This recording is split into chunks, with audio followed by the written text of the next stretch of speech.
இன்னைக்கு சண்டே குழந்தைங்களுக்கு லீவ்லாம் முடிஞ்சு லாஸ்ட்டு லீவ் நாளுங்க. ஸோ இந்த நாள்ல குழந்தைங்களுக்கு பிடிச்ச மாரி கொஞ்சம் ஸ்பெஷலா சமைச்சிடலாம் அப்படின்னு சொல்லி மார்க்கெட்டுக்கு போயிட்டு மீனு, ப்ரானு 2மே வந்து வாங்கிட்டு வந்துட்டேன். மீன் இது என்ன அப்படின்னு பார்த்தீங்கன்னா, ஷீலா மீன் தாங்க. ரொம்பவே நல்லாயிருக்கும். டேஸ்டியா இருக்கும். குழம்பு செஞ்சாலும் சரி, ஃப்ரை பண்ணாலும் சரி நல்லாவே இருக்கும். இப்போ இது 2த்தையுமே வாஷ் பண்ணி நம்ம வந்து செஞ்சு முடிக்கிறதுல போதும் போதும்னு ஆயிடும். ஸோ அதனால் நான் வந்து ஃபஸ்ட்டு என்ன பண்ணுவேன் அப்படின்னு பார்த்தீங்கன்னா, மீன் குழம்பும் கூடவே வந்து சாதமும் வடிச்சிடுவேங்க.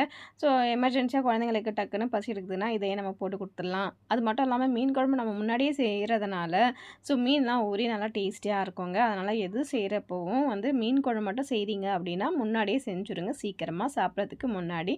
அப்பதான் நல்லாயிருக்கும். ஸோ அடுத்து வந்து பீர்க்கங்காய் வாங்கியிருந்தேங்க. பீர்க்கங்காய் பார்த்தீங்கன்னா, ரொம்ப ஃப்ரெஷ்ஷா இருந்தது. இது வந்து நம்ம உடனே அன்னைக்கே நம்ம சமைச்சிட்டோம்னு வைங்களேன், அந்த முத்தி போகாது. இல்லன்னா வந்து முத்துன மாரி ஆயிடும்.